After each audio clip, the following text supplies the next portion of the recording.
A'udzubillahi minasyaitonirrajim. Bismillahirrahmanirrahim. Alhamdulillahi rabbil alamin. Wassalatu wassalamu ala sayyidina Muhammadin asyrafil anbiya'i wal mursalin wa ala alihi wa sahbihi ajma'in. Assalamualaikum warahmatullahi wabarakatuh. Waalaikumsalam warahmatullahi wabarakatuh. Ahlan wa sahlan yang dihormati lagi segani Al-Fadil Ustaz Muhammad Luqman bin Makhtar yang juga penulis buku Asam Garam Rumah Tangga Nabi Muhammad sallallahu alaihi wasallam atas kesudian berkongsi dan memberi pencerahan di Gema Nur Iman yang berusaha Ibunda Hajah Rosmati Mansur selaku pengerusi Gema Nur Iman beserta barisan tadbir urus yang berdedikasi seterusnya menjadi tulang belakang dalam penganjuran kuliah-kuliah di Gema Nur Iman yang dialu-alukan lagi dikasihi jemaah pencinta ilmu serta penifak Istiqamah Gema Nur Iman pilihan Allah yang dirahmati Allah sekalian. Alhamdulillah kita masih terpilih untuk mengimarahkan kuliah duha pada pagi Isra' Mi'raj yang bersejarah ini iaitu pada 27 Rejab 1445 bersamaan Februari ke-8 bagi tahun 2024 ini. Pada pagi yang berbahagia lagi barokah ini, kita akan terus menelusuri pengembaraan penceritaan kisah kehidupan suri teladan agung di akhir zaman ini, Nabi Muhammad SAW bersama Al-Fadil Ustaz Muhammad Luqman bin Makhtar dengan menyambung kupasan hadis yang bertajuk Nabi Bimbang Isteri Kemalangan. Pastinya kita semua sudah tak sabar lagi untuk meneruskan perjalanan sirah Habibullah ini. Lalu saya memohon Al-Fadil Ustaz untuk membacakan Ummul Quran bagi memohon kebarokahan majlis kita pada pagi yang berbahagia ini. Dan seterusnya memulakan kuliah kita pada pagi ini. Falyatafadhal maskura ya Ustaz. Terima kasih. Assalamualaikum warahmatullahi wabarakatuh.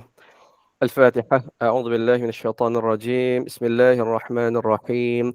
الحمد لله رب العالمين الرحمن الرحيم مالك يوم الدين إياك نعبد وإياك نستعين اهدنا الصراط المستقيم صراط الذين أنعمت عليهم غير المغضوب عليهم ولا الضالين آمين.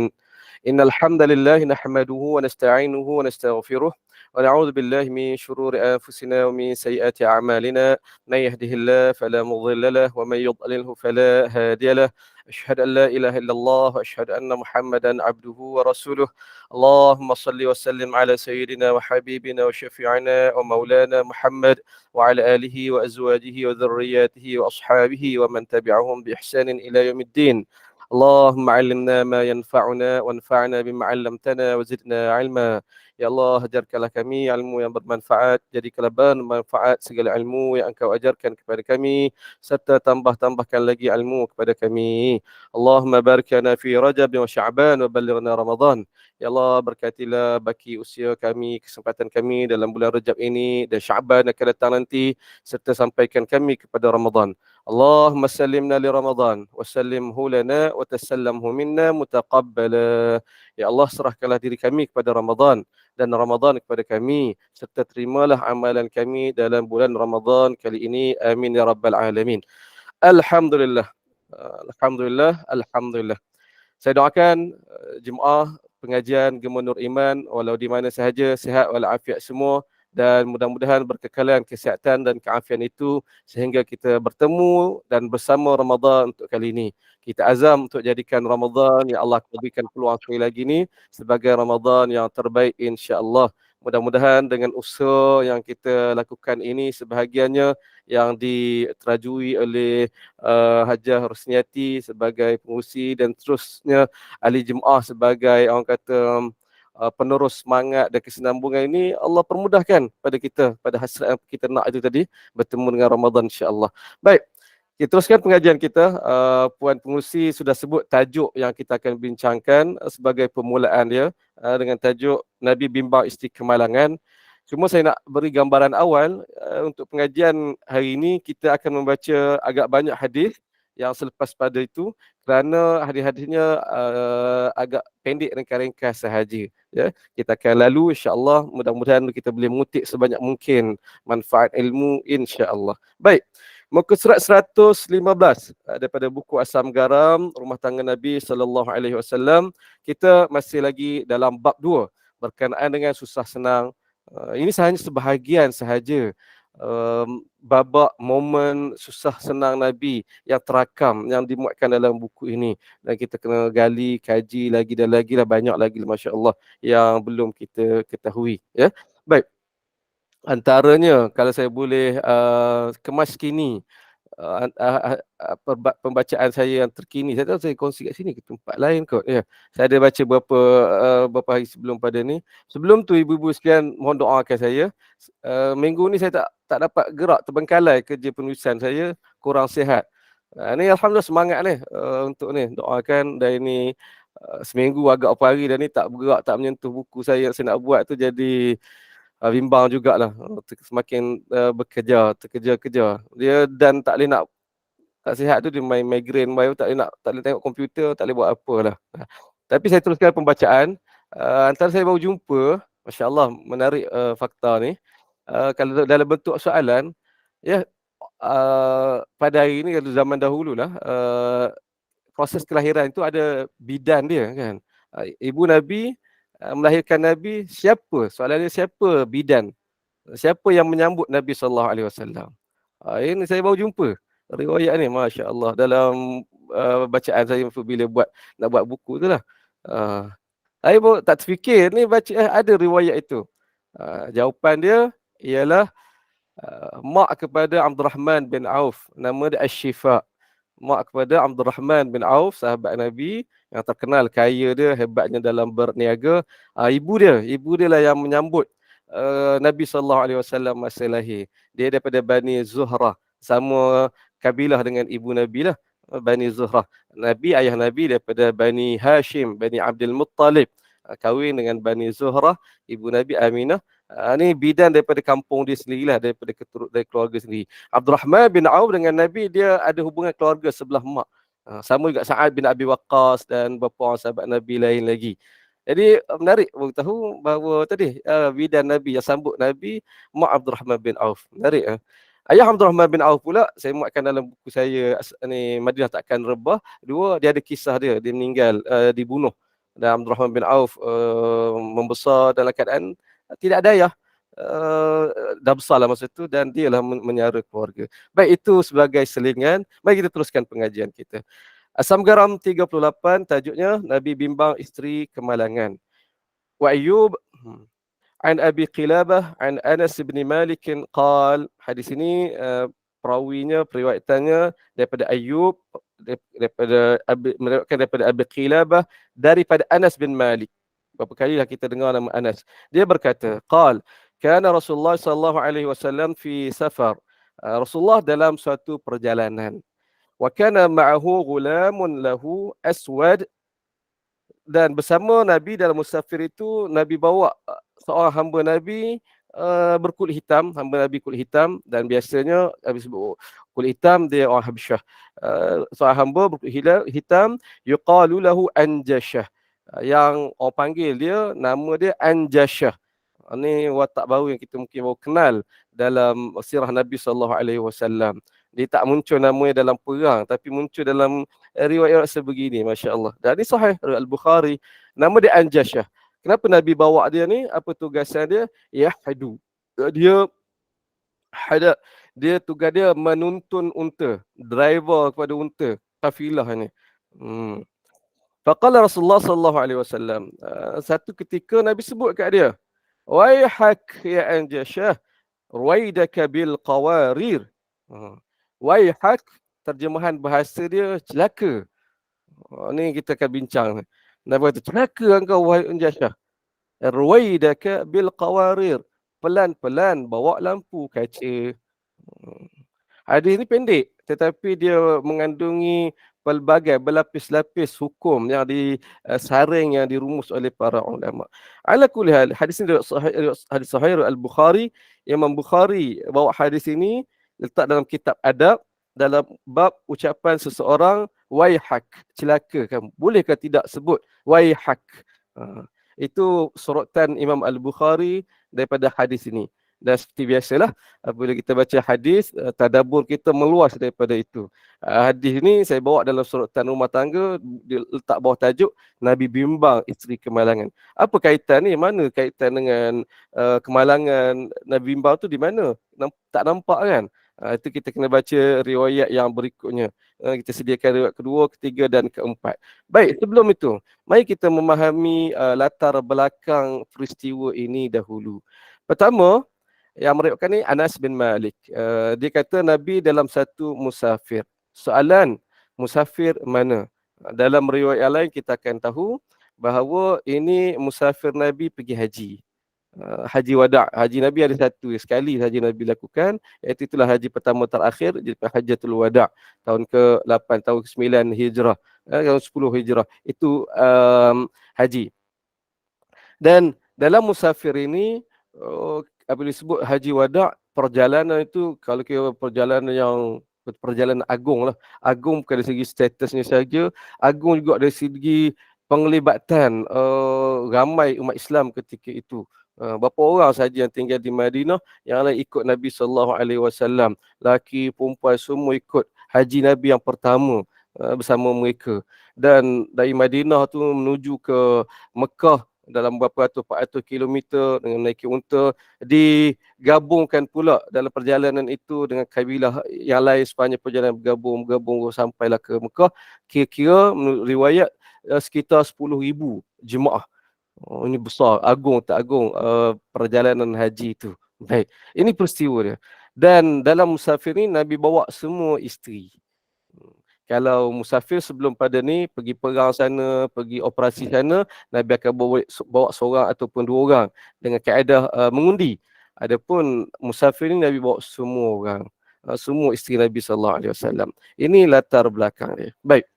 Dan nature atau keadaan semula jadi, kebiasaan pada ketika itu perjalanan orang kata rombongan ini dia berjalan bukannya kita kata driver seorang, dia pada hari ini kita sebut sebagai apa, kita apa istilah dia, konvoi.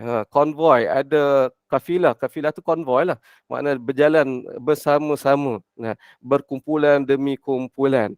Jadi menarik yang mungkin kita mungkin memang pun tidak terbayang di kita, suasana tidak berlaku di tempat kita, budaya kita orang Melayu alam Nusantara, tak ada unta, kita tak terbayang hari ini. Tapi kita ambil tahulah perjalanan ketika itu, zaman itu apa, berjalan jauh dengan kafilah, dia bukan semata-mata berkumpul 4, 5, 10 ekor unta seorang ni, 40 orang berjalan begitu sekali. Tak.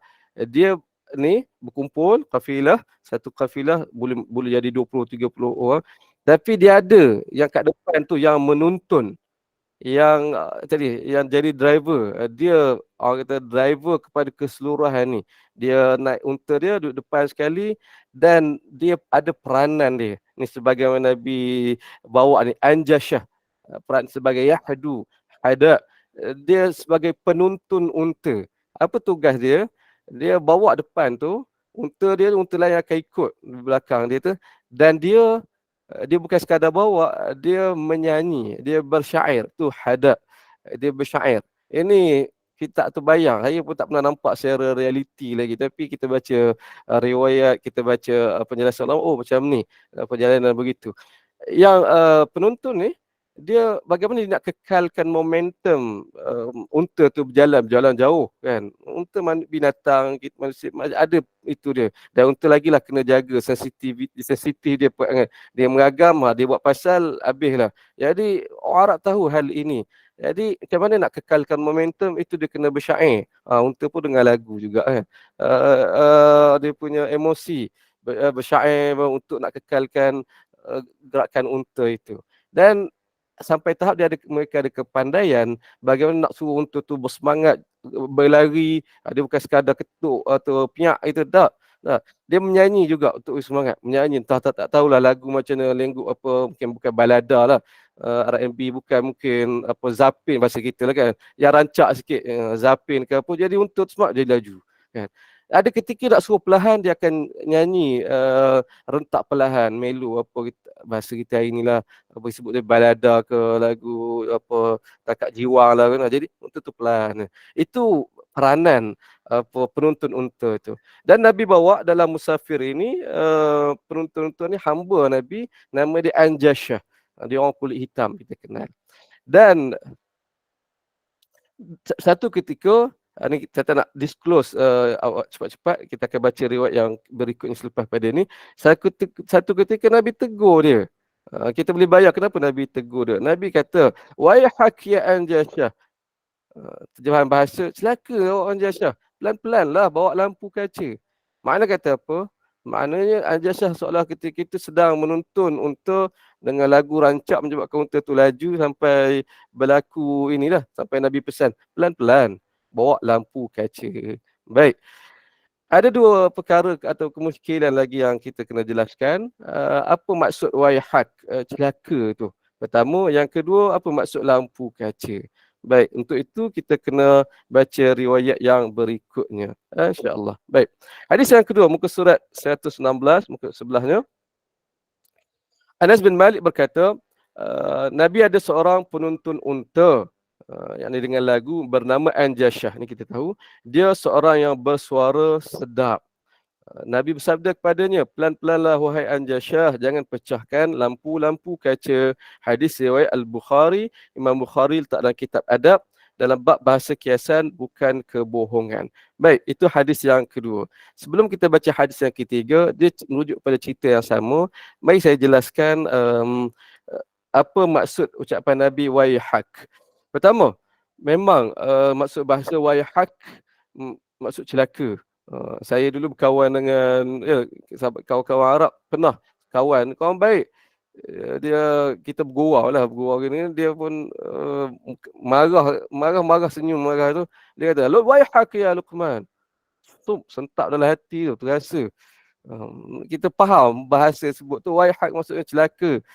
Masa tu, wayhak ya Luqman, sambil senyum. Terasa. Kemudian apabila kita belajar lagi, taklah sepatutnya kita terasa sebegitu. Sebab wayhak dia bukannya tidak semestinya membawa maksud bahasa itu celaka. Tak. Dia bahasa Arab ni ada disebut bahasa ekspresi. Seperti mana kita sebelum pada kita sentuh pada perkataan atau ucapan sahabat Nabi apabila disebut bi abi anta wa ummi fidaka kan. Itu bahasa sebut bahasanya demi ibu dan ayahku sebagai tebusanmu. Kita bukan maksud bahasa itu, tapi dia ekspresi penegasan. Rujuk catatan nombor 3 ucapan wayhak. Ya, ucapan celaka betul. Ekspresi bahasa. Baik. Dia jangan dikira sebagai pegang pada makna bahasa itu, tapi dia ekspresi. Kita bercakap tu dia mengandungi ekspresi emosi yang kita nak sebut masa tu. Maksud kata kat sini kalau saya nak terjemahkan lagi yang dekat dengan bahasa kita, Nabi tegur macam kita tegur orang kan. Kita nak suruh anak itu begitu. Menahan, nak suruh beringat. Selalu bersokong itu. Kita tidak ada bahasa ekspresi kita tidak ada makna kan. Macam contoh apa ke? Amboi. Apa maksud amboi? Tak ada sebut. Tapi orang faham apabila sebut, amboi. Amboi budak ni tak ada makna tapi kita buat itu ekspresi. Itu maksud bahasa ekspresi. Sama wayhak ialah bahasa ekspresi. Jangan dikira celaka. Nabi bahasa kesat Nabi tak, bukan. Itu normal bahasa ketika itu. Paling dekat dalam bahasa kita orang Melayu lagi, kalau saya boleh bayangkan macam orang Kelantan. Kita ada ibu orang Kelantan lah. Orang Kelantan, dia ada, ni kita berkawan, tak tahulah orang lain, situasi mungkin berbeza. Lagi kasar, bukan nak kata Nabi kasar, tak. Ni situasi, kita memulai kepelbagaian situasi. Saya dengar berkawan, kalau dia lagi kasar sebutan antara mereka tu, itu menandakan lagi baik, lagi rapat orang tu. Matamu, aku keluar perkataan tu. Matamu, kan aku kena. Perkataan tu, kalau kita orang luar dengar, orang Kelantan tu, kasar bahasa Kelantan ni. Cakap kat kawan dia ternata, atau binatang. Tak, bukan itu. Ya, maksud bahasa nata tu binatang. Tapi dia kat situ dia ialah jadi ekspresi. Matamu ni dengan muka yang senyum yang ni kita tahu yang tu bukan dia mengutuk sahabat dia sebagai nata, nata buruk. Tapi kalau perkataan yang sama juga ada puan Suaya kata, ah, kalau perkataan yang sama digunakan memang untuk ekspresi marah memang itu jadi kutukan lah. Tapi kalau bergurau ni tak.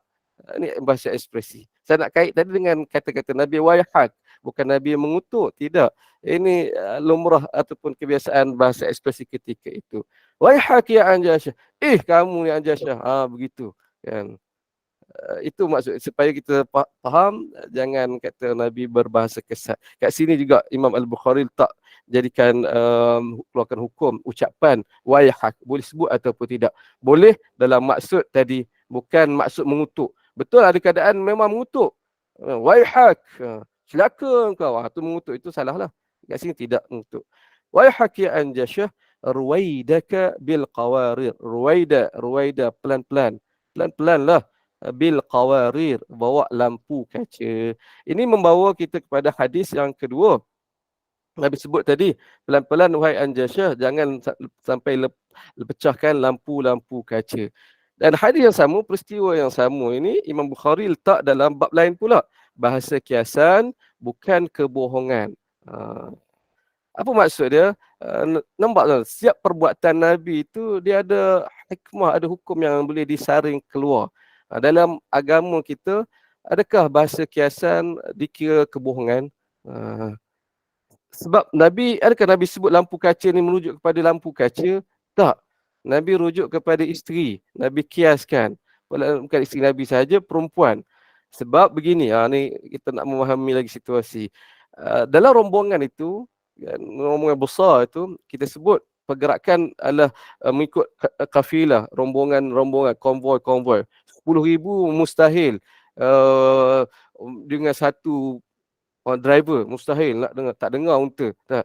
Dia sebab itu pada kadar yang sesuai, mungkin 10, 20 atau 30 ekor untuk satu kafilah, ada seorang penuntun.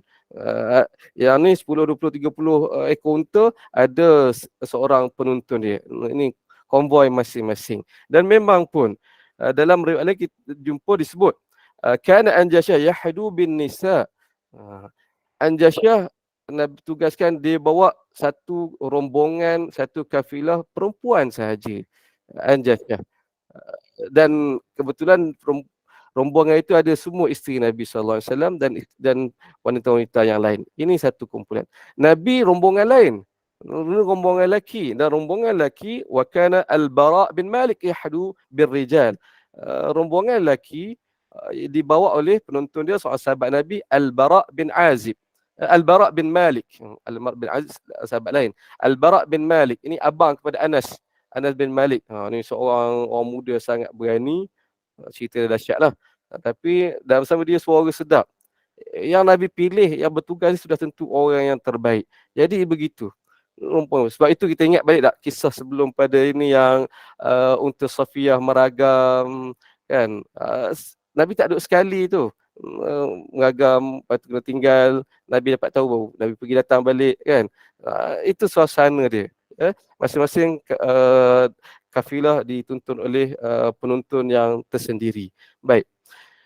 Dan itu kita sebut Nabi sebut tadi lampu kaca itu merujuk pada perempuan. Dan ini bahasa kias yang cukup indah. Yang tu kita akan hurai dalam riwayat yang ataupun hadis yang ketiga lepas pada ini. Sebelum tu, tengok pada hadis yang kedua, Anas bin Malik sebut apa tadi? Nabi ada seorang penuntun unta, nama dia Anjasyah. Dia seorang yang bersuara sedap. Ini saya ambil peluang untuk nak jelaskan, dan saya dah jelaskan, iaitu Nabi pandai mengurus bakat manusia satu. Dan Nabi mengatur tugasan ni, satu pekerjaan Nabi beri kepada orang yang terbaik, orang paling layak. Kan? Untuk menuntun unta, dia boleh bukan sebarangan orang. Suara macam saya mungkin memang taklah. Ada kena orang lain, suara sedap ini. Dia bukan lantak main ni. Tak. Ini prinsip yang konsisten Nabi SAW. Saya perhati dan saya cuba bina premis ini. Bila kita bina premis ni, kita akan tengok bagaimana pengurusan idarah, pengurusan Nabi SAW. Dan ini akan menjadi isu nanti apabila bincang tentang Bilal bin Rabah sebagai muazzin Nabi SAW. Sebab agak tersebar sebagai, tak tahulah ibu-ibu, kakak-kakak di sini biasa dengar ataupun tidak sebelum pada ini, tapi saya itu daripada dulu, iaitu diceritakan bahawa Bilal suara tak sedap, tapi Nabi bagi dia uh, tugasan azan juga. Tapi disebabkan dia ikhlas, walaupun suara tak sedap, suara dia sampai ke langit. Sampailah satu hari malaikat turun tanya, Muhammad, ai solat tak kamu ini ni? Tak dengar suara, tak sampai suara azan. Oh, sebegitu nak menunjukkan keikhlasan seorang itu, Bilal, dalam melakukan azan sehingga sampai ke langit. Itu saya dengar cerita daripada dulu itu. Sehinggalah kita memberi tumpuan dalam bidang ini dan sirah, mengenal biografi para sahabat Nabi SAW. Rupanya jauh. Bilal suara dia sedap. Suara dia gemersik. Orang yang sangat sedap suara dia. Dan Nabi pilih dia menjadi sebagai muazzin, orang dia paling layak. Ini kena dengan ya Allah. Betul lah ni. Nabi tidak mudah-mudah main tangkap masuk muat siapa saja. Tidak begitu. Jadi begitu.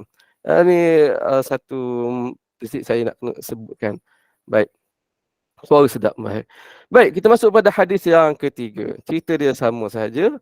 Ayub daripada Abu Qilabah daripada Anas bahawa Nabi SAW bawa bersama isteri-isterinya. Dengan seorang penuntun membawa mereka, dia dipanggil Anjashah. Jadi riwayat ketiga ini barulah kita tahu bahawa ada isteri Nabi. Dua riwayat tadi tak sebut pun.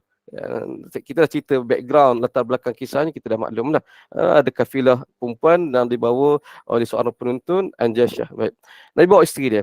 Kemudian Nabi bersabda, celaka awak wahai Anjashah. Tadi celaka bahasa ekspresi. Awak Anjashah, pelan-pelanlah seperti membawa lampu kaca. Ini dalam riwayat ini sebut begitu. Pelan-pelanlah seperti membawa lampu kaca. Yang lebih tepat tadi, pelan-pelanlah bawa lampu kaca tu. Nak bagi apa Anjashah feel. Abu Qilabah, perawi tabi'in yang meriwayatkan hadis ini daripada Anas, dia mengulas. Dalam riwayat ini ada ulasan dia. Apa kata dia? Rasulullah SAW mengucapkan satu kata-kata yang seandainya ada sesiapa antara kamu, dia sebut kepada anak murid dia lah barangkali ketika itu, ada siapa antara kamu yang mengucapkannya, pasti kamu ejek dia. Hadis riwayat Muslim. Ini riwayat Muslim pula. Imam Muslim letak hadis ini dalam kitab keutamaan, dalam bab prihatin Nabi kepada kaum wanita dan perintah berlaku baik terhadap mereka. Ini sorotan Imam Muslim pula. Baik. Menarik untuk kita, bukan perhalusi sangat pun, tapi kita tengok di sini pun kita boleh bincang. Pertama, realiti itu berubah.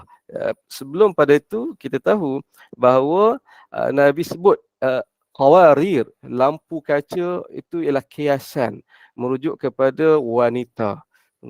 Dan sebut lampu kaca, kita nak bayang macam mana? Bukan lampu kaca macam kita hari ni, lampu Kalimantan, tu lampu kaca lah juga. Tak rasa feel. Nak rasa feel qawarir, dalam Quran pun disebut, ialah lampu kaca. Kalau ibu cuba cari apa lampu kaca Arab ni macam mana.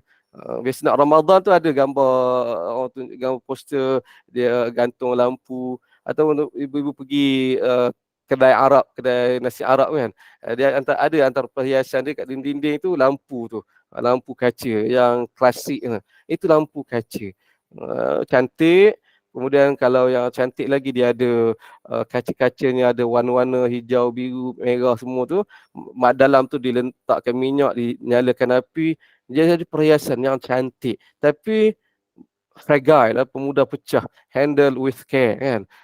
Kena jaga, kena bawa ditatang betul-betul. Itu lampu kaca. Dan ini satu benda cantik yang indah ini, tapi orang kata kena jaga betul-betul. Ini dikiaskan kepada wanita. Ini satu bahasa yang indah. Sebab itu Imam Bukhari letak tadi, kiasan, bahasa kiasan bukan kebohongan. Bukan maksud, maknanya Nabi berbohong lah ni. Sebutlah perempuan. Hari ni begitu. Ini kita kena didik anak-anak. Saya tengok anak saya antara kata sangat literal, sangat ikut yang ni kita cakap bahasa berlapik tu dia tak faham. Terhakis pada kemahiran berbahasa, kiasan bahasa berlapik. Cakap dia tak faham, dia ni. Lepas tu dia tak boleh adik dia bergurau bahasa dia nak main cakap betul ni. Yang ni kita kena orang kata tanam semula lah. Dan itu dalam sudut agama tidak dikira sebagai bohong. Contoh saya selalu sebut tu semua. Apa makan angin. Jom jom jom ya, Abi nak ajak pergi makan. Seronoklah anak-anak pergi naik kereta bawa lama. Sebenarnya Abi berhenti mana nak makan kat mana? Ada dia makan ni makan angin. Marah anak-anak. Saya tak menipu tapi makan angin itu kiasan apa kita apa simpulan bahasa merujuk kepada bersia-sia. Tak boleh Abi nipu lah. Tak, kita tak menipu. Tapi bahasa tu ada double meaning sebagaimana ini. Dan Nabi guna keadaan ini. Sama juga dalam kalau kita ingat ini dalam buku saya yang ketiga. Kebetulan saya buat kuliah sebelum pada ini. Nabi juga bergurau dengan seumpama dengan ibu Nabi Ummu Aiman. Satu hari Ummu Aiman datang jumpa Nabi kata ihmilni Rasulullah tolong bawa saya berjalan. Ini kerana seorang ibu. Ummu Aiman ibu Nabi, ya. Nabi bahasa dia ibu. Dia bukan semata-mata pengasuh. Jadi Nabi pun kata, okey boleh ibu. Saya akan bawa ibu naik anak unta. Waladun naqah. Anak unta. Ummu Aiman tak puas lah, tak nak lah. Anak unta buat apa? Mana larat bawa saya tak nak naik anak unta. Nabi pun kata, ibu saya hanya boleh bawa ibu naik anak unta je. Itu je saya mampu. Ummu Aiman boleh, Nabi pun balas balik. Tak, anak unta bu. Yang ni tadi, saya boleh bawa anak unta saja. Marah Ummu Aiman. Nabi senyum je lah. Lepas tu Nabi pun jelaskan. Kana yumazihuha. Nabi bergurau, Nabi mengusik saja. Nabi jelaskan. Kata, nak bawa naik unta lah. Cuma Nabi sebut anak unta. Sebab unta besar ke sampai besar ke kecil, dah tua ke, tetap dia status dia anak kepada ibu dia. Maksud Nabi memang nak bawa unta lah. Nak bawa naik unta. Cuma Nabi guna perkataan anak unta. Ini disebut kiasan, berlapik, double meaning. Dia tidak dikira kebohongan. Ya? Itu segi hukum. Baik. Itu satu. Yang kedua, komentar Abu Qilabah. Dia kata kepada anak murid dia, tengok Nabi menggunakan satu ungkapan, kata-kata. Kalaulah kamu, ada antara kamu pada masa itulah yang sebut, isteriku seperti lampu kaca, ni. Semua pakat akan mengejek, kata ni mak jiwa lah, dalam hati ada taman lah, dia ni bahasa orang Arab tu. Mana kata ni satu adat yang jangan jauh, orang Arab zaman Abu Qilabah ataupun tempat yang Abu Qilabah itu dibayangkan daripada ucapan Abu Qilabah seolah ya ini lelaki-lelaki yang tidak meluahkan ekspresi dengan corak, dengan bahasa kan. Kalau orang sebut tu dahlah awak tak ni, tapi kalau ada orang guna bahasa romantik dengan isteri apa, dia ejeklah pula. Abu Qilabah komen, tak, Nabi guna perkataan yang seumpama. Tapi kalau ada antara kamu yang kata, apa sih kamu ejek dia? Nak katanya Nabi SAW, dan ini sunnah Nabi, dan sudut ini iaitu berbahasa dengan bahasa yang baik, mengisyaratkan, dengan memberi rujukan kepada isteri dengan kiasan yang indah-indah, wanita sebagai lampu kaca, kan. Saya teringatlah ni, bukanlah saya tak ada cerita lah. Saya kata kat isteri nenek kebayan. Dia tak marah lah, dia gelak lah. Tengok beruban dah. Banyak uban dia daripada uban saya. Dah macam nenek kebayan. Ini gurau tak ada. Tapi nak kata jauh lah, Nabi SAW menggunakan bahasa yang indah. Sebagaimana Imam Al-Muslim sebut, perintah berlaku baik terhadap mereka dalam hadis yang ketiga ini. Baik, hadis yang keempat ringkas saja. Anas bin Malik berkata, Nabi bawa bersama isteri-isterinya dan turut bersama mereka ila Ummu Sulaim. Hadis riwayat Bukhari. Imam Bukhari letak dalam kitab adab dalam bab syair, bait dan pantun yang boleh dan tidak boleh. Nak bincang tentang syair boleh ke tidak, ada bahagian yang boleh, ada keperluan dia kan. Cuma tak langsung kita dapat tahu bahawa kafilah yang dibawa itu bukan isteri Nabi saja, ada wanita lain, antaranya Ummu Sulaim, mak kepada Anas bin Malik. Wallahu alam. Ini hadis ataupun ini tajuk yang pertama yang kita baca hari ini, Nabi bimbang isteri kemalangan. Sebelum kita teruskan, saya nak kejap. Jelas tak soalan? Jelas tak perbincangan kita? Saya laju ke? Saya rasa macam cakap tak berhenti. Ada kemusykilan boleh boleh tanya. Ada angkat tangan ni? Ada angkat tangan. Puan Hajar. Ke tertekan? Tadi angkat tangan. Oh, kita Ajar ada soalan ke? Ke terangkat tangan tu? Saya rasa dia terkut. ter Ustaz, lah. dia dah ada ter tadi. Uh, Assalamualaikum Ustaz. Waalaikumsalam warahmatullahi. Alhamdulillah, 2 malam lepas sebelum tidur saya baca satu petikan daripada buku Senyuman Rasulullah. Ada lebih kurang 230 kisah. Dan salah satunya yang Ustaz ceritakan pagi ni, tapi gambaran dalam ni dia tentang bagaimana kata-kata Rasulullah yang membuatkan sahabat-sahabat tersenyum, dia tersenda gurau ni lah. Dan Anas bin Malik yang meriwayatkan tentang Rasulullah berkata yang pasal lampu-lampu kaca ni, tapi dalam ni dia bagi botol. Rasulullah kata hati-hati bawa botol-botol tu. So botol tu digambarkan kepada wanita. Masa saya baca tu, saya macam ialah gurauan lah, tapi bila hari ni dalam buku Ustaz disebut lampu-lampu kaca, maknanya lebih indah lah gaya bahasa tu. Cumanya gambaran saya masa saya baca pasal botol tu, saya rasa gambarannya mungkin ialah botol ni kaca kan, mudah pecah. So kena hati-hati part bawa perempuan ni, mungkin juga nanti ada part mengomelnya, ada part kan, mungkin antara lelaki jadi satu gurauan yang bila Rasulullah sebut lampu-lampu kaca, botol ni ke, jadi mungkin jadi gelak tawa lah pada saya nampak itu. Tapi Alhamdulillah hari ni dapat gambaran lampu-lampu kaca tu lagi cantik lah gaya bahasanya. Alhamdulillah. Ya. Qawarir memang lampu kaca. Dia khusus, dia merujuk kepada lampu kaca itu sendiri. Dalam Al-Quran ada berapa ayat, antara wa yutafu alaihim bi aniyatin min fiddatin wa akwabin kanat qawarira min fiddatin qaddaruha taqdira, merujuk kepada tadi lampu kaca, benda yang berkaca. Qila laha udkhuli sarha.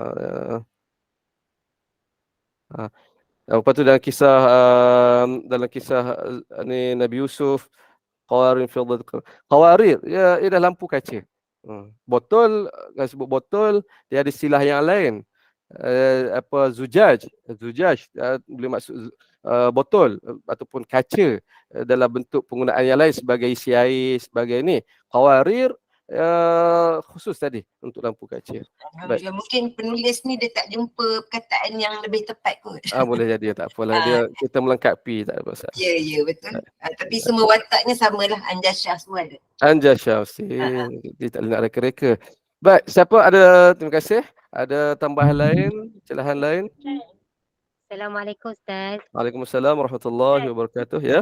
Bila penggunaan bahasa kiasan ni Ustaz, saya rasa macam pada zaman kita ni lah kan, kita dengan anak-anak tak boleh guna bahasa kiasan Ustaz. Macam Ustaz cakap tadi lah, saya rasa kita kena direct cakap dengan anak-anak supaya anak ni faham dan sampai. Kalau kita duk cakap bahasa-bahasa kiasan ni kan, dia faham lain. Harus Ustaz. Itu ada saya.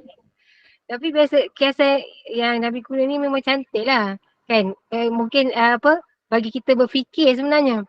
Ustaz cakap tadi lah. Tapi pada saya kalau zaman ni dengan anak-anak direct terus. Allah. Tapi kali iyalah itulah kena ni. Nak cakap macam mana, kena usaha juga, sebab kita nak mendekatkan dengan agama, dengan Al-Quran, dengan hadis, dia itu orang kata realiti bahasa. Ala kulli hal, saya teringat memang betul lah, diakui lah anak ni. Tapi bukan mereka payah faham, tapi mungkin dia orang tak nak guna, kita nak trigger tu. Sebab ada satu bahasa yang bukan bahasa direct, dia bahasa berlapik tapi budak faham. Anak saya lah ni. Kita cakap ni jangan dia tak dengar, tapi kita guna reverse. Pergi tubik. Tubik bawa masuk. Tak keluar pun. Kita bagi suruhan dengan maksud larangan, kan. Ini kiasan juga bahasa berlapis, tapi budak faham sebab dia datang dengan ekspresi. Naik anak saya panjat ni rebih ni kah, rebih pagar. Duk naik, duk pakat naik. Naik bawa turun. Tak naik lah. Kalau kata jangan naik, apa lah naik ni punah. Duk naik. Lalu kita gegar sampai tu kita suruh. Tak buat lah. Suruh dah maksud lagi fahamlah pula budak kita ni. Wallah alam tu sekadar daripada saya lah. Ya. Baik. Ada respon orang lain? Kalau tidak ada, kita teruskan insya-Allah ya. Kita teruskan pada hadis yang berikutnya, dan hadis yang berikut ini saya nak tengok jap, kita akan baca 1 2 3 4 5 hadis terus. 5 hadis terus sebab dia dalam satu tema yang sama. Lah pukul 9 dah. Makna kata kita akan lajukan sikit pembacaan dan huraian, saya akan cuba ringkaskan insya-Allah ya. Baik, mari kita tengok kenapa dia dekat satu tema, dan kerana ini melibat satu situasi iaitu ketika haji.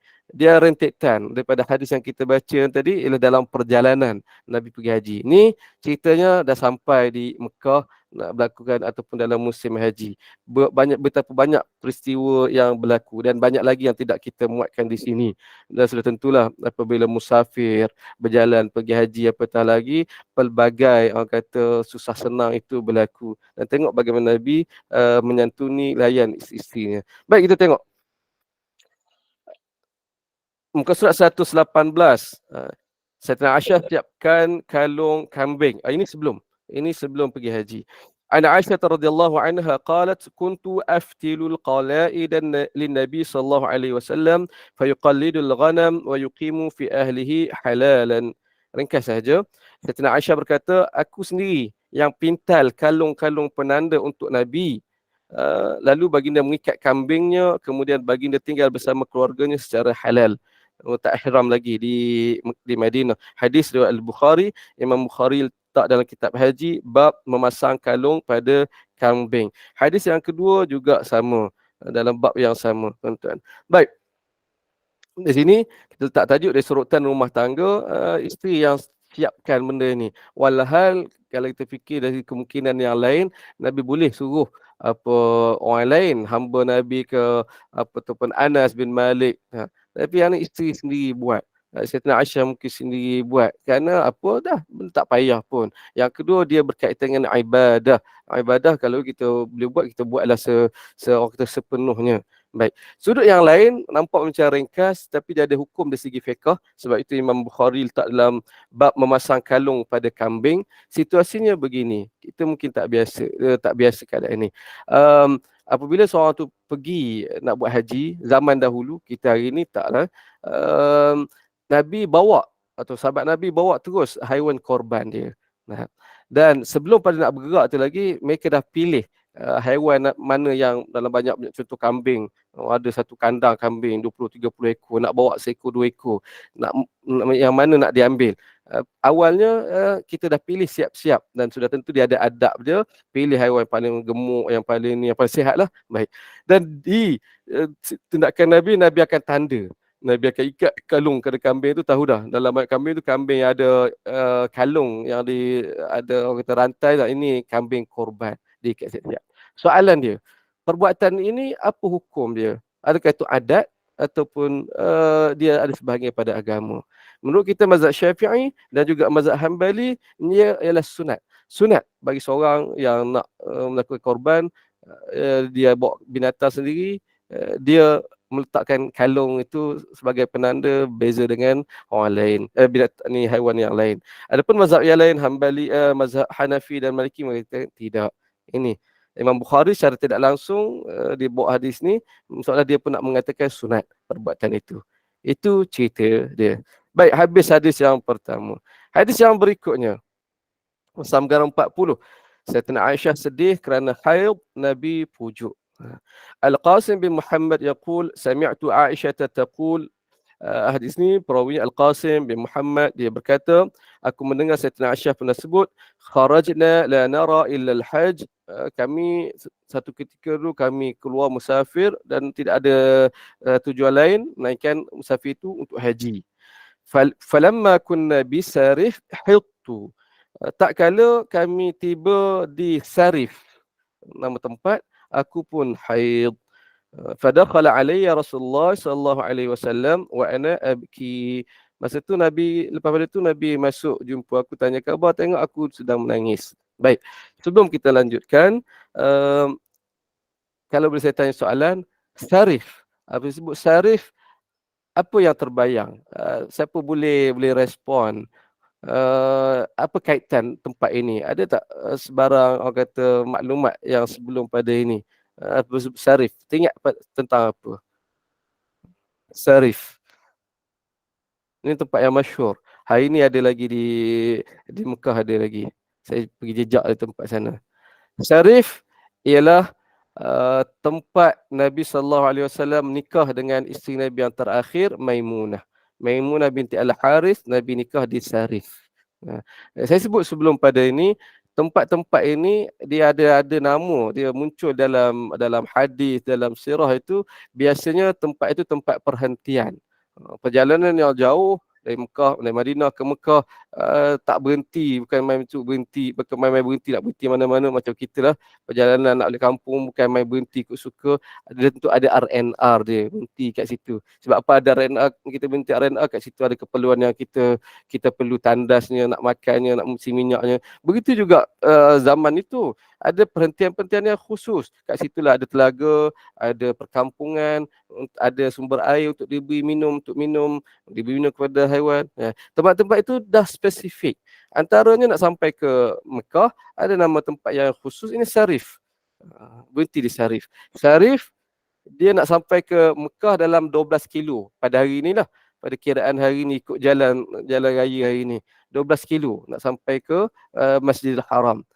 Antara Sarif dengan Masjidil Haram, kita akan jumpa 5 kilo. Sarif 5 kilo ke depan, kita akan jumpa Tan'im. Tan'im, tempat pada hari ini ada Masjid Tan'im, Masjid Sayyidatina Aisyah. Ini juga perhentian yang berikutnya. Maknanya 5 km berjalan, ada pula perhentian yang berikutnya. Kemudian baru bergerak lagi, ke depan lagi sampai ke Hajun dan sebagainya. Ini tempat dia. Sarif ialah tempat Nabi nikah dengan Sayyidatina Maimunah, dan di situ juga tempat dikebumikan Sayyidatina Maimunah di Sarif. Hingga hari ini ada kubur dia di Sarif, dan hari ini perkembangan perubahan jalan dan bangunan membuatkan Sarif tu betul-betul tepi jalan. Betul-betul tepi jalan raya. Nak berhenti pun agak kita kena beringat berhenti Sarif di Kepong tempat saya sebut. InsyaAllah itu Sarif. Jadi itu sebut tadi. Setakat ni itulah saya nak boleh sebut. Ada benda lagi, tak apa, kemudian nanti. Falamma kunna bisarif haitu. Apabila kami sampai Sarif, berhenti di Sarif, aku pun haid. Saya tengok, aku haid. Tak sampai lagi Mekah ni. 12 km lagi kalau kita sebut tadi. Jadi Nabi mungkin tengok keadaan, ni rombongan yang ramai, Nabi pun pergi tanya khabar isteri ni, jumpa pula Sayyidatina Aisyah, tanya khabar, tengok aku menangis. Aku sedang menangis masa itu. Baik. Nabi pun tanya, malaki ana fisti. Ya, apa cerita ni, awak haid nifas, adakah awak nifas? Perkataan yang sama merujuk pada haid juga. Ana fisti, ya, awak ni ke datang bulan ke? Qultu na'am, ya. Lalu Nabi pujuk, apa kata Nabi? Inna hadha amrun katabahu Allahu ala banati Adam. Ini ialah realiti takdir yang Allah telah tentukan kepada anak-anak perempuan Adam. Ini merujuk kepada fitrah semula jadi datang haid ini. Faqdi ma yaqdi al-hajj ghaira an la tatufi bil bait. Ini keberkatan ummu Sayyidatina Aisyah. Setiap peristiwa yang berlaku kepada dirinya dan banyak berlaku berkaitan dengan dia, akan terbit hukum, akan keluar penjelasan sebagai kita tengok sebelum pada ni. Yang ni dia haid, kes dia haid, pergi haji ni haid. Jadi bagaimana nak nanti kemudian umat dia kita yang semisal melalui ujian sama, bagaimana, apa yang kita boleh buat, apa yang kita tak boleh buat. Nabi kata, tak apa, awak haid, okey, nak pergi nak buat haji ni, taqdi ma yaqdi al-hajj ghaira an la tatufi bil bait. Awak ikut je, buat je segala manasik haji yang orang lain buat juga, kecuali tawaf saja. Tawaf je tak boleh buat lagi. Apa sa'i boleh sa'i. Bermalam di Muzdalifah, berwukuf di Arafah, tu semua boleh buat. Sa'i apa tawaf saja tak boleh sebab dia dalam masjid. Ini hukum wanita haid tidak boleh masuk masjid. Antaranya dalil di sini juga. Baik. Satu sudut yang lain nak sebut bahawa sa'i tidak wajib dia tu dalam keadaan suci, dan pada hari ini ada mas'a, ada bangunan sa'i kan, yang kita nampak dia macam satu bangunan dengan masjid. Sebenarnya tidak. Dia memang bersambung, tetapi dari segi hukum tidak. Wanita haid boleh masuk, boleh duduk dalam bangunan mas'a, bangunan sa'i itu. Tapi masuk dalam masjid tidak boleh. Dia hukum yang berlainan. Sebab dia tempat yang berlainan. Cuma hari ini saja dalam bangunan yang nampak yang bersambungan. Itu kata Nabi, buat yang segala urusan haji, rukun haji ni buat semua kecuali tawaf sahaja. Baik. Dan itulah dilanjutkan. Kata Sayyidatina Aisyah, qalat wa dhaha Rasulullah sallallahu alaihi wasallam an nisa'ihi bil baqar. Habis haji semua, Nabi korban, Nabi buat korban, dan Nabi korban bagi pihak isteri Nabi dengan bakar, dengan seekor lembu. Ini Nabi sendiri berkorban dengan kambing. Nabi bawa kambing tadi, itu hak Nabi. Yang Nabi berkorban untuk isteri dengan sembelih seekor lembu. Hadis riwayat Al-Bukhari. Baik. Hadis yang kedua. Okey. Hadis yang kedua kita baca, Sayyidatina Aisyah berkata, baik, hadis yang kedua ni kita terus baca, tak payah baca. Sekejap. Okey, kita baca juga. Hadis yang kedua. Sayyidatina Aisyah berkata, wahai Rasulullah, orang lain dapat buat dua manasik, sementara saya satu sahaja. Ini apa situasi ketika itu. Sayyidatina Aisyah tak start umrah, tak start haji lagi, dia haid. Lalu diteruskan haji, dia buat. Dan tempoh berapa hari Nabi duduk di sana sehingga dia dah bersih, dia pun buat tawaf kemudian, kan. Baik. Lepas tu sampai masa tu singkat, nak balik dah. Nak bergerak nak balik dah ni ke Madinah semula. Sayyidatina Aisyah ada lagi kerusingan dia yang lain. Tu Nabi layan. Rasulullah lain dapat buat dua haji umrah. Sebelum pada buat haji, mereka buat umrah dulu, tu dah terlepas dah. Saya dapat buat haji je. Kata Nabi, tunggu. Jika awak sudah suci, maka keluarlah menuju Tan'im, lalu berihramlah. Selepas itu, jumpa kami di tempat sekian. Sungguh haji itu, ini penting. Sungguh haji itu mengikut kadar pengorbanan dan kesusahan awak. Walakinnaha ala qadri nafaqatik wa nasabik. Ini satu prinsip, orang kata prinsip dosa pahala yang Allah tetapkan. Ini maha adil Allah Subhanahu Wa Taala. Nabi kata haji itu, bahkan ibadah yang lain pun semua sama. Haji itu mengikut kadar nafkah, kadar orang kau keluar duit dan kadar keletihan awak. Jangan bimbanglah nak katanya. Tak dapat buat ni tapi awak dah bersusah payah keluar daripada ni, habis duit gini-gini, tiba tak dapat. Pahala tu insya-Allah dapat. Yang sedih ni sebab kita tengok Allah tak dapatlah aku pahala gini. Nabi pujuk, Nabi menjelaskan ini agama, ini rahmat Allah Subhanahu Wa Taala. Allah adil menilai apa kesungguhan amalan seorang hamba itu. Boleh jadi seorang hamba itu dia tak dapat buat hakikat satu amalan itu, tapi disebabkan niat dia dan persediaan dia itu dapat pahala itu juga. Sebagaimana dalam hadis yang lain Nabi sebut inna unasan, Nabi kata masa Nabi dalam satu musafir, Nabi kata ada sekelompok sahabat-sahabat kamu manusia di Madinah yang mana tidak ada satu wadi yang kita lalu, tidak ada satu bukit yang kita naiki, melainkan mereka dapat pahala dengan kita juga. Sahabat Nabi terkejutlah. Kami yang lelah naik bukit, turun lembah ni, betul lah pahala. Ada sahabat yang duduk kat mana tak ikut kata dapat pahala sama juga. Macam mana?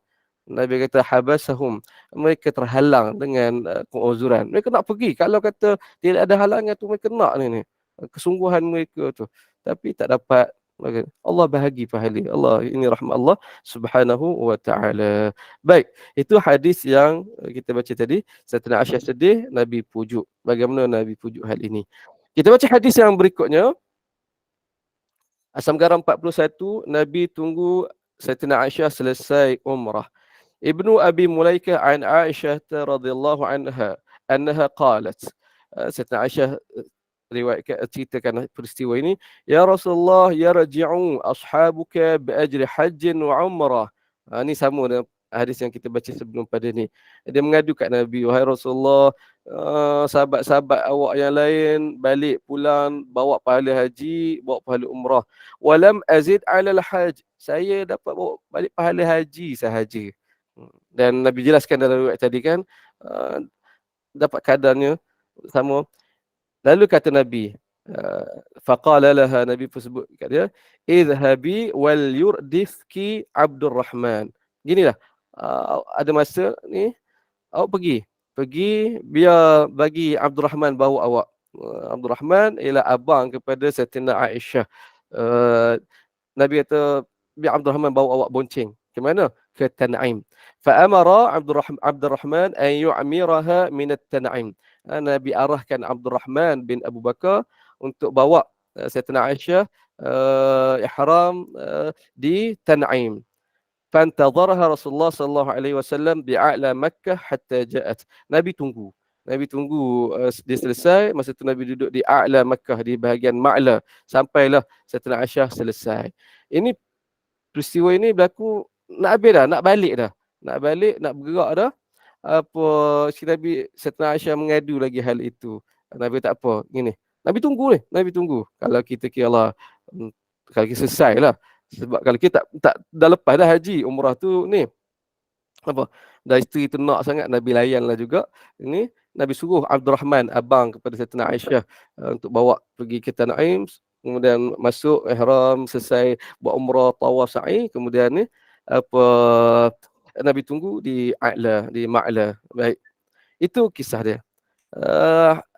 Hadis Al-Bukhari, Imam Bukhari letak dalam kitab dan penjelajahan dalam bab wanita membonceng di belakang saudara lelakinya. Bolehlah, tidak ada isu. Baik. Itu hadisnya. Hadis yang kedua, panjang lagi dulu, saya tak perasan ada hadis ni. Kita lanjut kepada hadis yang berikutnya. Ibu boleh baca hadis yang kedua. Saya ingat jelas semua ada perincian dia. Kita baca hadis yang berikutnya. Ya, ada dua lagi hadis. Kemudian kita mungkin boleh bawa perbincangan. Muka surat 1, 2, 3. Asam garam 42. Safiyah juga haid semasa haji. Tadi Sayyidatina Aisyah haid. Ni Sayyidatina Safiyah pula haid. Macam-macam kan. Kalau kita tak tahan, bayangkan Nabi masa tu mengurus rombongan yang besar. Alah, banyak. 9 orang isteri, 9 gagam, 9 ni 9. Adalah masalah sesuatu. Tapi Nabi sabar sahaja, uruslah. Ni biasalah. Ya. Ana Aisyah zaujin Nabi sallallahu alaihi wasallam annaha qalat. Hadis ni riwayat Sayyidatina Aisyah, dia berkata, qala Rasulullah sallallahu alaihi wasallam, ya Rasulullah, inna Safiyah bint Huyai qad hadat. Ini menarik kalau kita nak perhatikan. Sayyidatina Aisyah, masalah dia sendiri bagi tahu kat Nabi. Rasulullah, saya gini-gini, dia tak segan tak ni. Tapi Sayyidatina Safiyah, orang lain tolong bagi tahu, tak tahu kenapa. Mungkin segan dia lebih kepada Nabi. Sayyidatina Aisyah ni tak ada segan-segan dia dengan Nabi, dia terus ke. Jadi Safiyah ni kita tahu dia satu geng dengan Sayyidatina Aisyah, dia baik ini. Jadi kes Sayyidatina Aisyah, Sayyidatina Aisyah yang pergi kata kat Nabi, wahai Rasulullah, ni Safiyah pula haid. Safiyah pula haid.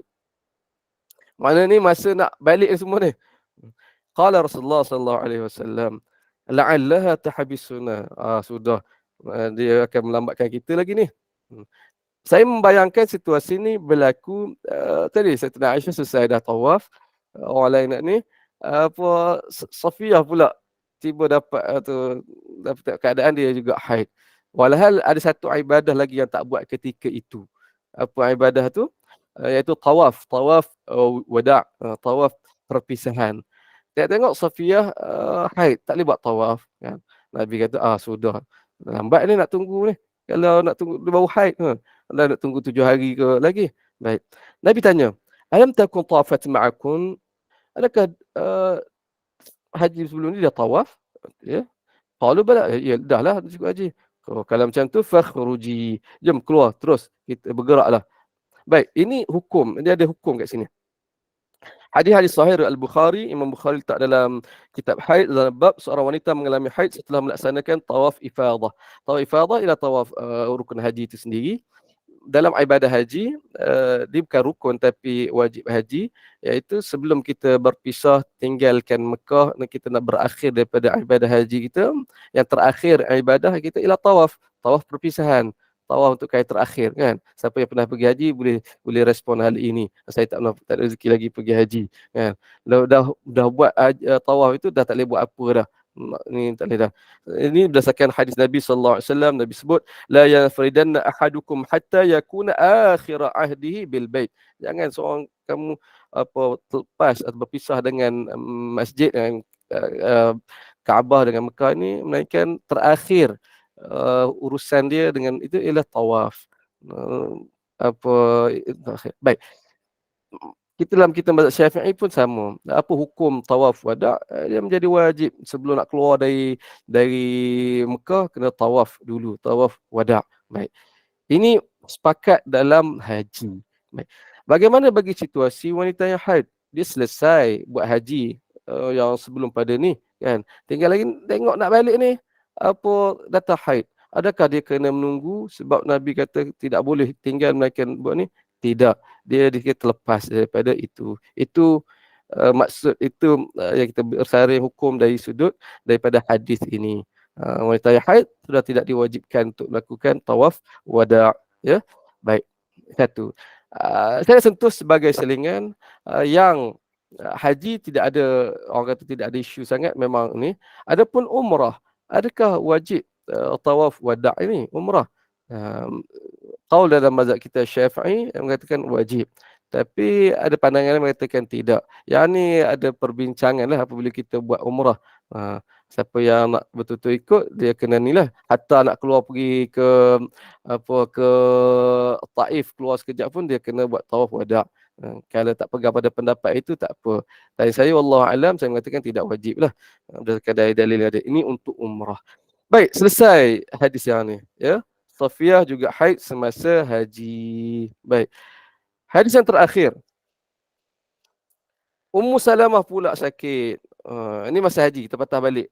Nak kata keadaan isteri Nabi ni pelbagai. An Urwah bin Zubair, an Zainab binti Abi Salamah, an Ummi Salamah. Daripada Urwah bin Zubair, dia dapat cerita ni daripada Zainab binti Abu Salamah, anak tiri Nabi, daripadanya emaknya Ummu Salamah. Dia berkata, syakautu ila Rasulillah sallallahu alaihi wasallam anni ashtaki. Masa musim haji tu, masa nak buat haji tu, aku pernah mengadu kepada Nabi, kata abang saya sakit. Sakit apa? Dalam riwayat lain saya jumpa dia sakit kaki, tak boleh berjalan. Tak tahu sebab sakit kaki tu kenapa tak ada dihuraikan, tapi dia sakit kaki, tak boleh berjalan. Ni masa buat haji. Nabi pun jawab, qal tufi min wara'in nas wa anti rakibah. Tak apalah, awak tawaf di belakang orang. Mana jangan ikut ramai-ramai ni, di belakang orang, last sekali dalam keadaan menunggang naik unta. Fatustu, kata Ummu Salamah, aku pula laksanakanlah tawaf itu. Aku tawaf wa Rasulullah sallallahu alaihi wasallam yusalli ila jambil bait. Masa itu Rasulullah dah selesai dah barangkali. Rasulullah ketika itu salat di sisi jambil bait, di tepi rumah Kaabah, yaqra'u bit-tur wa kitabim mastur. Masa itu dengar Nabi sedang baca surah At-Tur. Hadis riwayat Muslim.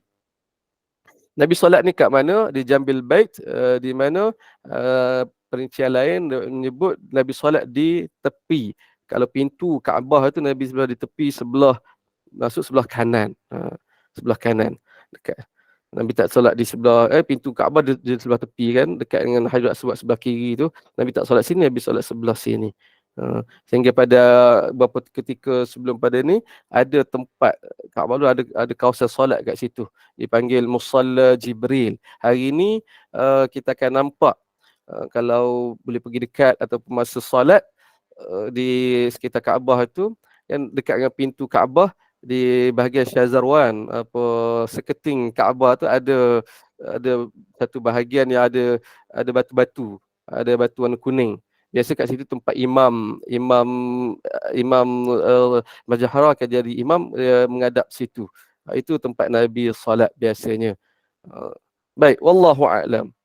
Dan daripada hadis ini nak sebut bahawa boleh melaksanakan tawaf dengan berkenderaan dan juga sa'i dengan berkenderaan. Itu dilakukan sejak zaman Nabi lagi, tidak ada hal. Cuma tertakluk kepada apa pada hari ini, kepada undang-undang semasa. Hari ini dah tak boleh dah bawa wheelchair masuk ke dataran tawaf. Tak boleh kata, ni agama Nabi bagi kau halang. Tak ada, bukan. Ini urusan pengurusan semasa. Paksa tawaf di tingkat tinggi kan. Hatta zaman Sayyidina Umar dah ada larangan. Saya baca, betul saya baca buku tu, larangan untuk solat, untuk tawaf dengan kenderaan. Sebelum pada tu bercampur. Ada orang solat dengan unta tu, tawaf unta, tawaf berjalan. Tapi apabila dah ramai dah ni, Sayyidina Umar tak bagi dah. Dan kes yang Sayyidina Umar tak bagi secara khususnya, ada seorang ni dia tawaf, dia bawa kuda cantik. Orang pun mengadu lah sebab dia bawa kuda cantik tawaf tu, orang duk tengok dia. Kuda lebih terpesona dengan kuda dia. Sejak itu Sayyidina Umar tak bagi lah. Baik dengan unta cantik ke dengan kuda cantik dengan unta pun tak bagi, dia mengganggu. Memang mengganggu pun diselaraskan. Ini pengurusan semasa.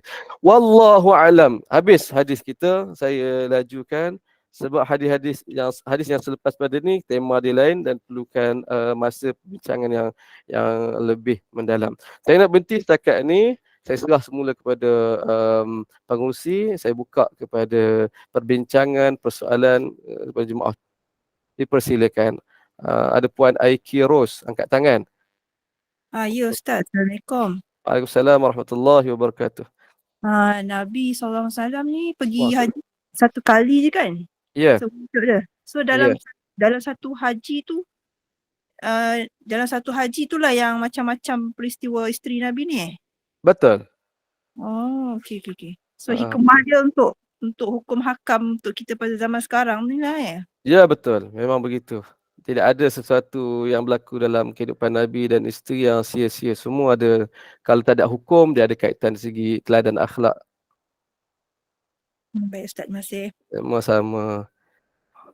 Ya, ada lagi? Ustaz, Saya?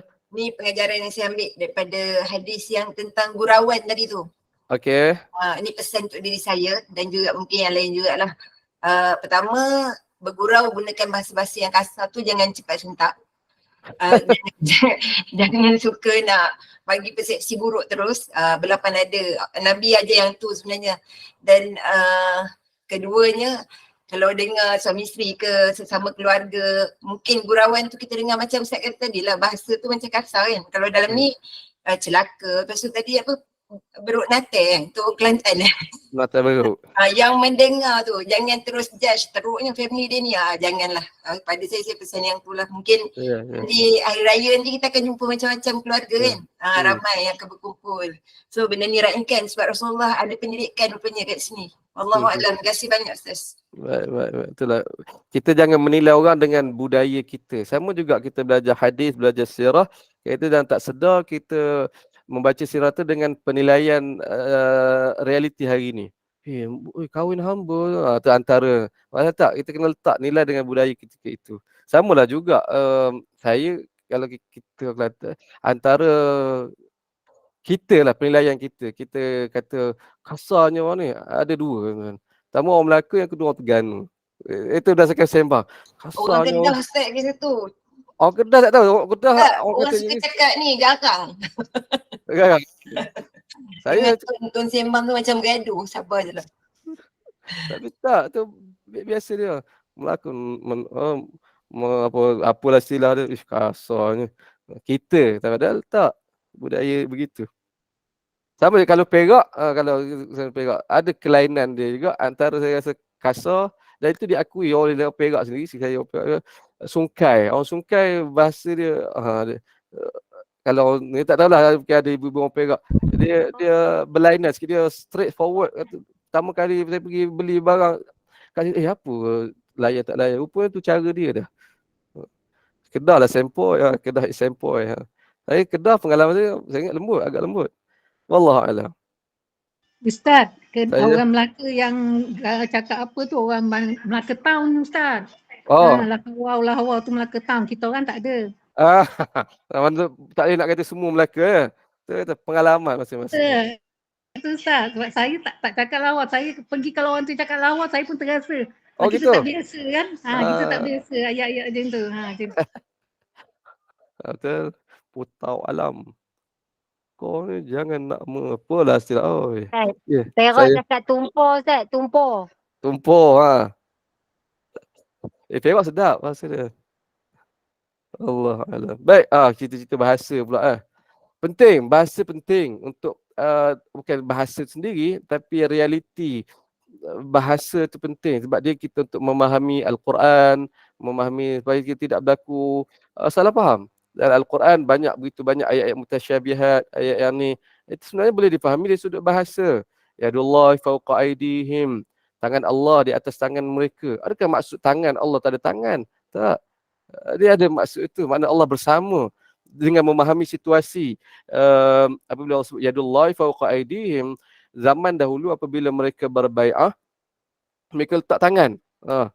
Macam kita yang digambarkan dalam filem, dalam apa, kita nak bersepakat sesuatu. Okey, setuju, pak tak tangan. Macam tim bola apa. Okey, ni.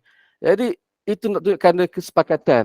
Dan Allah kiaskan, yadullahi fawqa aydihim. Pakat letak tangan bersetuju untuk korban, orang kata berkorban hidup semati. Seolah-olah kalau kita kata, Allah di atas tangan Allah di atas tangan Allah memang turut bersama bersetuju dengan hal itu. Itu perlu dipahami dengan bahasa, dengan memahami realiti bahasa. Sama juga ayat-ayat yang lain, mutasyabihat yang lain kan. Apa lagi? Bi ayunina, dengan mata kami. Ada ni. Jadi penting bahasa disebut tadi. Wallahu alam. Oh Kelantan Tapi gila-gila. ayat-ayat mutasyabihat ni nak kena ulama yang tafsirkan kita tak pandai Ustaz. Kan? Betul. Perlu orang yang arif. Ulama tafsirkan berdasarkan kiasan lah. Biasakan dia guna itu kepentingan bahasa. Dia fasahah, balaghah bahasa Arab. Kalau kita tafsir dia akan sebut begitu. Dapat lagi. Wallahu alam. Okey, ada soalan lain? Ni lain? Dapat sesuatu hari ni insya-Allah banyak kita baca. Kalau macam pendapat saya lah kan, kalau macam perkataan celaka tu menunjukkan macam dia satu kata penegasan yang mengatakan yang macam kena berhati-hati tu. Tapi dia macam ni, celakalah kamu, maksudnya macam kau akan ditimpa kesusahan sekiranya kau tak membawa lampu-lampu kaca tu dengan baik. Macam tu lah. Dia macam nak mengingatkan tu tapi dalam keadaan yang mungkin budaya mereka macam dia bagi kata tu nak pada permulaan dia dengan yang agak tegas macam tu. Dia kata celaka tu kan. Tapi lepas tu dia terangkan. So jadi kita nampaklah, oh okey aku kena hati-hati untuk ini daripada perkataan tu. Itu yang saya nampak lah dari sebab macam bagi saya bila cakap celaka ni tapi dia ada penjelasan tu dia jadi macam celaka tu tak nampak macam satu perkataan yang buruk bagi saya lah, tapi bagi orang lain itu yang saya faham lah daripada perkataan tu. Baik, tak apa. Pandangan selesai. Saya hanya menyebut hak tidak perlu difahami dengan bahasa, makna bahasa, tapi ekspresi cukup. Terjemah. Anja Syah ni. Bawa lah pelan-pelan. Begitu. Allah Alam, boleh. Ustaz, satu lagi. Saya? Ini part isteri-isteri mengadu haid ni. Okey. Pada saya, pelajaran yang saya dapat, maknanya sampai tahap, saya respect Said Nabi tu. Rasulullah sangat mengambil berat tentang hal isteri kan. Sampai datang tanya okey tak, lepas tu awak haid ke, lepas tu diberi pula ajak. Saya rasa hadis ni kena repeat dengan suami lah. Sebabnya satu petunjuk yang sangat baik. Sebab rasa saya lah kalau ni kira bermusafir, kalau kita di rumah pun, ini antara salah satu benda yang menguatkan hubungan suami isteri bila berkongsi sampai tahap saya haid lah bang kan, bagi tahu dengan ada situasi part nak manja ke apa peranan waktu haid pula, sebab tak adalah macam bila haid tu suami buat tak tahu kat isteri pun macam mudi ikut layan perasaan yang tak baik tu. Kat sini pun ada pelajaran besar lah insyaAllah Ustaz. Betul. Yang ni kena bagi suami baca, kita dengar balik. Yang tersembunyi tau. Kalau kita gali kita nampak lah benda tu. Betul memang betul. Memang secara terkumpul hadis-hadis Nabi akan menunjukkan Nabi akan ekstra tunjuk orang kata layanan pada ketika isteri haid. Ingat hadis Sayyidatina Aisyah kata, aku pernah minum, aku minum masa tu aku haid. Yang saya nak sebut sunnah Nabi makan dan minum berkongsi gelas dan pinggan tu kan. Secara spesifik Sayyidatina Aisyah kata, aku haid masa tu. Aku minum, Nabi biar aku minum dan Nabi minum dengan letak mulut tempat aku letak mulut. Aku haid, masa tu aku makan bersama Nabi. Nabi bagi aku makan dulu, kemudian aku makan. Spesifik masa haid. Dan juga hadis-hadis Nabi yang lain. Nabi bergurau dengan Ummu Salamah masa Ummu Salamah datang haid. Ummu Salamah segan, Nabi tarik masuk selimut ni juga. Nak tunjuknya kemesraan itu tidak terhenti walaupun masa haid. Itu satu. Yang kedua, Nabi sedang orang kata melawan budaya ketika itu di masyarakat Madinah ketika itu. Dia agak terpengaruh dengan kebiasaan orang Yahudi. Orang Yahudi ahli kitab. Orang Arab masa tu dia tak tahu sumber yang dia kata tengok orang Yahudi buat, mereka pun rasa itulah yang betul. Apa orang Yahudi buat tuan-tuan? Orang Yahudi apabila isteri ataupun anak mereka haid, sepanjang tempoh itu mereka duduk berasingan.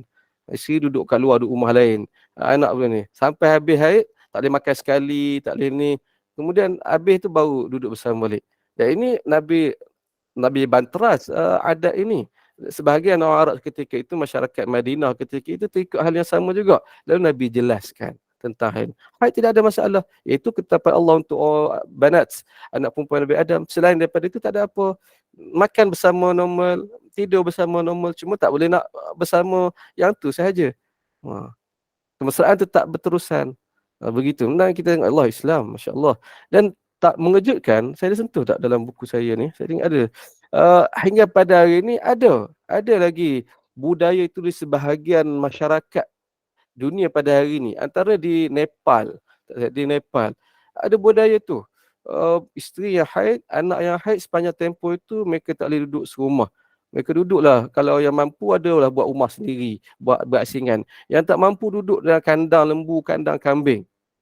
Sehingga kan jadi banyak kes dalam tempoh itu. Dalam tempoh itu akan berlaku kes kematian. Banyak perempuan mati. Cari balik. Ni dapat liputan BBC atau CNN. Dia panggil apa? Dia punya budaya Chow Padai ke apa istilah dia. Teruk. Dan ini Allah, Islam bawa ni cantik untuk nak menghapuskan budaya-budaya yang menzalimi inilah. Mati. Sebab apa mati? Banyak kematian. Sebab mereka duduk dalam kandang lembu, kandang unta, kandang kambing. Maksud tambah-tambah musim sejuk. Duduk sekali dalam tu, ada ular, ada kalajengking juga. Tempat yang ni kan sejuk, pakat cari tempat situ. Itu yang kena patuk, kena sengat, mati. Tak ada apa-apa. Allah kata ni kezaliman. Dan Islam mengangkat ini. Allah, begitu. Saya sebut dalam buku saya, tak ingat dah. Jadi itu respon tentang haid itu. Sampai macam tu Ustaz, ya Allah. Ya. Dah lah wanita haid ni waktu tu lah emosi dia pun agak beremosi kan. Ada orang lain tak ni? Tu kita tengok Allah Islam tidak begitu. Siapa ada jumpa, saya ada sentuh dalam mana ni. Adat Chow Padai. Tak ingat. Tak ada buku saya. Betul. Kalau tengok cepat YouTube tengok ni lagi teruk. Jadi ada dalam cerita Batman Ustaz dulu. Batman cerita apa? Batman cerita Hindustan, Akshay Kumar, kisah benar. Macam tu lah. Dia angkat isu tu. Pasal itulah bila datang bulan isteri memang duduk lain, lepas tu hygienik lagi, semua tu lah yang diutarakan dalam cerita tu. Raya Hindustan zaman-zaman dulu lah. Saya suka tengok si Hindustan yang macam kisah benar, macam tu lah, inspired story, bukan cerita yang cinta-cinta semua tu. Dia lagi best cerita Tamil lah, lagi realistik cerita Tamil. Tahu saya Pac-Man game. Apa tu, saya ingat Pac-Man game, saya ingat macam tu. Tu Pac-Man ni Batman. Batman. Tak jumpa lah saya. Sayang.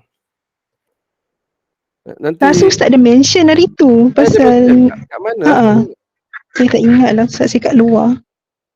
Saya ada sentuh. Okay, tak apa. Sebab penting, saya ingat penting dalam ramai tak tahu, cuba cari sebab kat sini secara sekaligus kita akan melihat ya Allah Islam tu buat macam mana. Oh ni ada insya-Allah. Dalam buku nombor 2, dalam buku saya nombor 2 muka surat 85.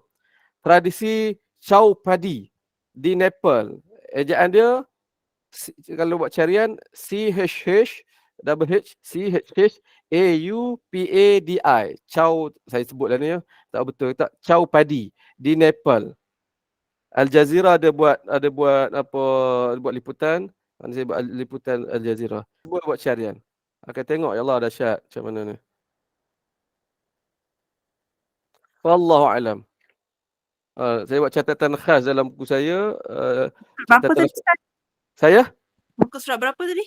Muka surat 85. Dia dah di hujung tu, nak baca pada awal muka surat 82. Catatan khas, ketika haid pun romantik. Ni kita ulas.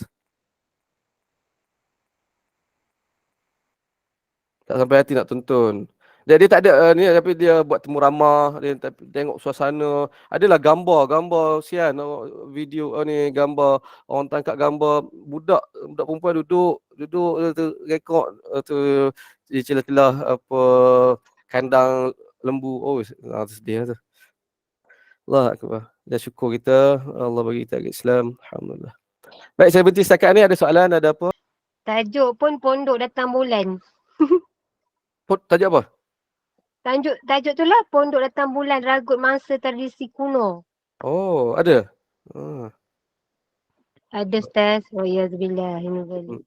Chau Padi. Banyak liputan buat women in Nepal forced in huts during their periods. NBC. Rupanya banyak. Nepali girl banished for menstruation dies. Orang dah dapat liputan ni. Allah sian. Bolehlah tengok dan kita sekadar bukan syafi tapi kita reflect pada agama kita. Allah, agama Islam datang menyelamatkan. Wallahu a'lam. Saya serah kepada pengurusi kalau tidak ada apa-apa. Baik Ustaz, saya rasa kita tutup majlis lah ya, sebab rasanya macam ada lagi tak yang rasa saya nak bertanya ataupun memberikan sesuatu pencerahan dari bukan pencerahan lah, macam ulasan daripada apa-apa yang kita bincangkan hari ini lagi. Sekiranya tak ada, saya nak terus tutup saja. Semua pakai nak tengok YouTube Itulah. Tengok Netflix. Semua dah tak sabar nak tengok. Sabar je lah. Kan? Baiklah. Okay. Kalau tutuplah ya Ustaz. Baik. Alhamdulillah, jazakallahu khairan katsira buat Al-Fadil Ustaz Muhammad Luqman bin Mahta atas perkongsian atau pencerahan ilmu serta penceritaan yang menarik. Lalu semoga kita dapat istifadah dalam kehidupan seharian rumah tangga kita, dan saya mohon agar Allah kurniakan kefahaman ilmu kepada kita pencinta ilmu serta kita mendapatkan ilmu yang bermanfaat. Jazakumullahu khairan buat barisan pengurusan Gema Nur Iman dan jemaah hadirin pencinta ilmu serta penginfak istiqamah pilihan Allah yang telah mengimarahkan halaqah ilmu pada pagi berbahagia ini, dan semoga kita kekal terpilih bagi menghadiri taman-taman syurga pada 5.10 petang nanti, sebuah kuliah berkitab Fiqh Mazhab Imam Syafi'i jilid pertama bersama Al-Fadilah Hajah Ustazah Nurliah binti Haji Kasmuri sebagai slot kuliah asar kita di Gema Nur Iman, insyaAllah. Saya Adik Irma binti Sukir, moderator bertugas mewakili pihak pengurusan Gema Nur Iman, memohon maaf atas khilaf dan kelemahan dari pihak kami. Bagi menangguhkan majlis yang penuh barakah ini, saya mohon Al-Fadil Ustaz untuk menutup kuliah pada pagi ini dengan bacaan tasbih kafarah dan suratul As. Saya akhiri kata saya dengan lafaz mulia, wabillahi taufiq wal hidayah. Assalamualaikum warahmatullahi wabarakatuh. Silakan. Baik. Subhanakallahumma wa bihamdika asyhadu an la ilaha illa anta astaghfiruka wa atubu ilaik. Bismillahirrahmanirrahim. Wal 'asr innal insana lafi khusr illa alladhina amanu wa 'amilus solihat wa tawassaw bil haqq wa tawassaw bis sabr. Shadaqallahul azim. Terima kasih semua. Insya-Allah doakan saya yang tak sentuh langsung buku ni. Okey, selamat berkhidmat, selamat menonton.